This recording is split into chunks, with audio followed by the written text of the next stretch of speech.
अस्सलाम वालेकुम दोस्तों। आज की ये वीडियो बहुत अहम वीडियो है और इसमें मैं आपको बताऊंगा कि पाकिस्तान में ख़ासकर के और पंजाब में ये जो एक आंखों की बीमारी चल रही है, आंखों की एक इन्फेक्शन है और इस इन्फेक्शन को आशुबे चश्म और हम इंग्लिश में इसको कंजक्टिवाइटिस कहते हैं। तो ये एक इन्फेक्शन है, आंखों की एक बीमारी है। लेकिन यहाँ पे एक मिसकंसेप्शन है और वो ये है कि लोग कहते हैं कि हम अगर एक दूसरे को देखते हैं या किसी अफेक्टेड आदमी को अगर हम देखते हैं तो शायद उससे ये बीमारी हमें लग जाती है, लेकिन ऐसा कुछ भी नहीं है। अगर आप एक दूसरे को देखते हैं तो इस तरह ये बीमारी एक दूसरे को नहीं लगती। ये जिस वायरस की वजह से फैलती है, इस वायरस को एडिनो वायरस कहते हैं। ये आजकल पाकिस्तान में बहुत ज़्यादा मसला बना हुआ है और बहुत से लोगों को इफेक्ट किया हुआ है। तो अब ये बीमारी किस तरह फैलती है? अगर किसी इन्फेक्टेड आदमी जिसको ऑलरेडी ये इन्फेक्शन हो चुकी है और उसका इन्फेक्शन ये है कि जो कंजक्टाइवा है, जो जो सफ़ेद वाला जो हिस्सा है, जो आंख का सफ़ेद वाला हिस्सा है, कंजक्टाइवा इसको कहते हैं। अगर ये कंजक्टाइवा रेड हो चुकी है बिल्कुल, तो ये वायरल इन्फेक्शन है। अब अगर कोई इन्फेक्टेड आदमी अपने आंखों को मल ले या किसी तरीके से उसको छू ले या रब कर ले, उसको बार बार मसल ले, तो उन हाथों को अगर वो किसी और चीज़ पर लगाए, दरवाजे पर लगाए, खिड़की से टच करे उसको, या कोई और चीज़ से के साथ टच कर ले और कोई हेल्दी शख्स आ जाए और वो भी वहाँ पे टच कर जाए, और तो ये वायरस उनके हाथ पर लग जाता है। और जब ये उनके हाथ पर लग जाता है और वो अपनी आंखों को, वो हाथ अपनी आंखों से रब कर ले, अपनी आंखों के साथ टच कर ले, तो ये बीमारी उनको भी लग जाएगी। हाँ, अगर वो अपने हाथों को तकरीबन 10 सेकंड या 20 सेकंड के लिए अच्छी तरह धो ले, तो फिर ये वायरस वहाँ पर ख़त्म हो जाती है। जिस तरह कोरोना में होता था, वैसे ही उस तरह ये भी है। और ये बीमारी सिर्फ एक तरीके से फैलती है और वो है अगर आप अपने हाथों से अपने आंखों को बार बार टच करते हैं, क्योंकि ये एक आदत हो जाती है। कभी नोज़ को टच करते हैं, कभी फेस को टच करते हैं लोग, कभी आंखों को टच करते हैं।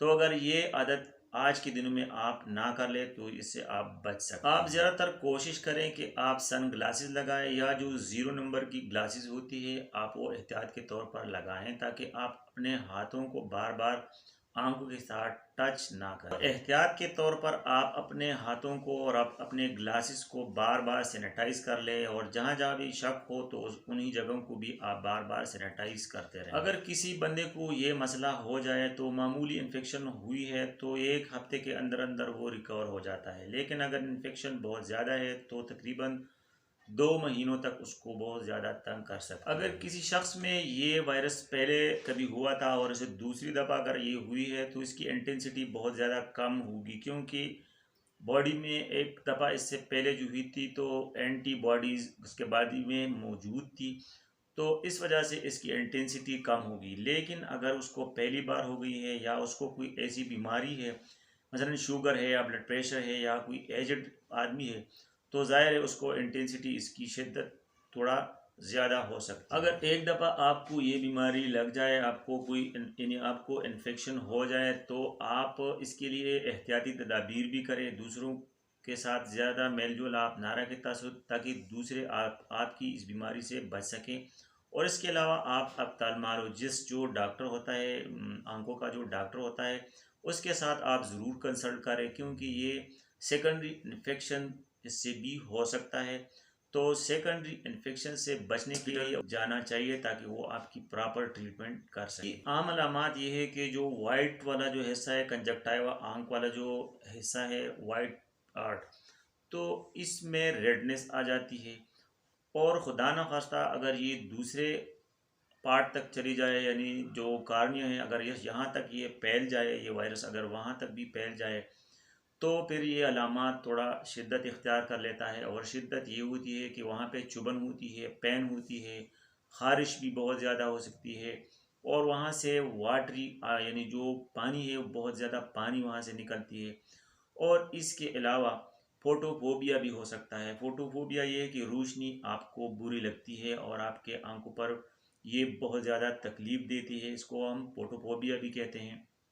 तो इस फोटोफोबिया के लिए लोग फिर सन ग्लासेस और ज़ीरो ग्लासेस ये पहन लेते हैं। एक गलती जो हमारे लोग करते हैं, अगर आपको एक आई में इन्फेक्शन हो तो एक ही रुमाल आपने इस्तेमाल नहीं करना चाहिए कि आप एक रुमाल से उसी आंख को भी साफ़ कर देते हैं और दूसरी आंख को भी साफ़ करें, तो अगर दोनों इससे इन्फेक्शन दोनों आंखों में चली जाएगी।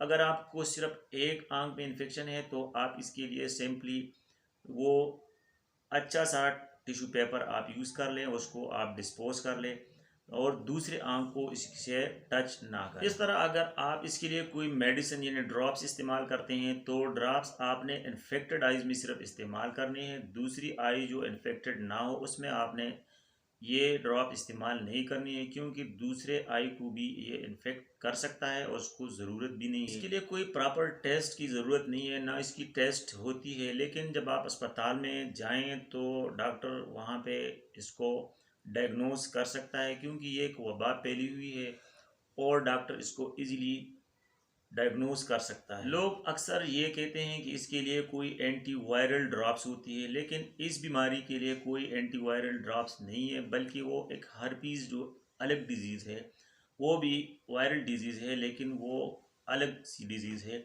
उसके लिए है। लेकिन यहाँ पे जो ये बीमारी है इसके लिए वो ड्रग्स आप यूज़ नहीं कर सकते। इसके लिए आपने एहतियात करनी है कि अगर आपको ये मसला है, आपको ये इन्फेक्शन है, तो आप किसी ऐसे क्राउडेड जगह पे ना जाए। अगर बच्चों को लग चुकी है तो बच्चों को चाहे आप स्कूल ना भेजें, बड़ों को चाहिए कि वो ऑफिस ना जाएं, क्योंकि इस तरह इन्फेक्शन जो है आपसे दूसरों को भी इजीली वो ट्रांसफ़र हो सकता है। 2 3 या 4 दिन आप ऑफिस से ऑफ करें और फिर आप आराम से जा सकते हैं। आप लोगों को एक बात समझनी चाहिए कि बाद लोग सोशल मीडिया के ज़रिए या फेसबुक के ज़रिए बहुत से लोगों ने शेयर किया होता है कि ये ड्रॉप्स आप इस्तेमाल करें, मेथाक्लोर ड्रॉप्स इस्तेमाल करें या डिक्सा वाला जो ड्रॉप्स होते हैं ये इस्तेमाल करें, लेकिन उसमें स्टेरॉइड बहुत ज़्यादा यूज़ की जाती है और इन स्टेरॉइड वाले मेडिसिन को ड्रॉप्स को आपने बिल्कुल इस्तेमाल नहीं करना चाहिए, क्योंकि इससे आपकी आंखें सिर्फ 1 घंटे उसको आराम आ सकता है, 2 घंटे आराम आ सकते हैं, आर्जी तौर पर टेम्परेरी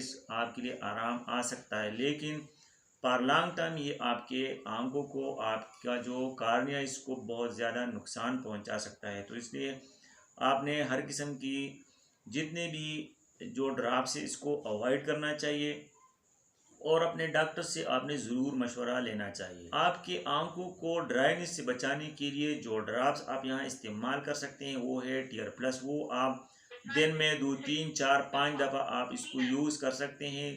दो ड्रॉप्स आप इसको आंखों में लगा सकते हैं, इससे आपकी आंखों में नमी आ जाएगी और आपको जो तकलीफ़ है वो कम हो जाएगा। इससे आपकी आंखों की ड्राइनेस ख़त्म होगी और जो चुभन होती है और जो पेन होती है उसमें आपको आराम मिल सकता है। इसके अलावा बाद लोग अरकी गुलाब वगैरह यूज़ करते हैं या आंखों में काजल और सुरमा डालते हैं, तो इस किस्म की चीज़ें अपनी आंखों को, आपके आंखों को और भी ख़राब कर सकती है, इसलिए इन तमाम चीज़ों को आपने इस्तेमाल नहीं करने चाहिए। आप अपनी आंखों को बार बार ठंडा पानी आप मारते हैं, चींटे मारते हैं, तो ये आपके लिए बिल्कुल फ़ायदा नहीं देगा। इसकी बजाय आप बर्फ़ के छोटे छोटे टुकड़े आप किसी रुमाल में या किसी साफ तौलिए में आप रख के और आंखों पर आप थोड़ी थोड़ी टाइम के लिए आप लगा दें, तो इससे आपके जो जो पेन है और जो चुभन है उसका एहसास ख़त्म हो सकता है और आपको रिलीफ मिल सकता है। अच्छा, इसमें एक बात ये है कि ये तकरीबन 90% जो लोग होते हैं वो ख़ुद ब खुद, क्योंकि ये वायरल डिजीज़ है, तो 90% लोग ये ख़ुद ब खुद 1 हफ्ते बाद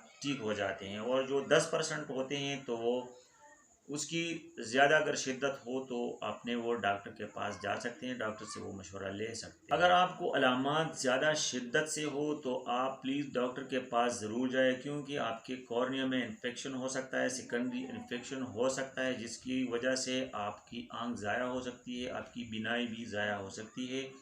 तो अगर उसी सूरत में अगर आपका चुभन ज़्यादा हो, वाटर ज़्यादा आ रहे हों या आपको अंदर पीप ना हो जाए, फस निकल हो ना जाए, तो इस इन्फेक्शन को रोकने के लिए आपने फिर डॉक्टर के पास ज़रूर जाना चाहिए। ये बीमारी कोई ख़ास बीमारी नहीं है, ट्रीटेबल बीमारी है और कोई लाइलाज मर्ज़ नहीं है कि इस तरह आपको बहुत ज़्यादा मसला खड़ा कर सकता है, ऐसी कोई बीमारी नहीं है, बल्कि ये ट्रीटेबल बीमारी है और ये ट्रीट हो सकती है, आसानी के साथ ये ट्रीट हो सकती है। चैनल पर आने का बहुत बहुत शुक्रिया। अपनी सेहत का बहुत ज़्यादा ख्याल रखें।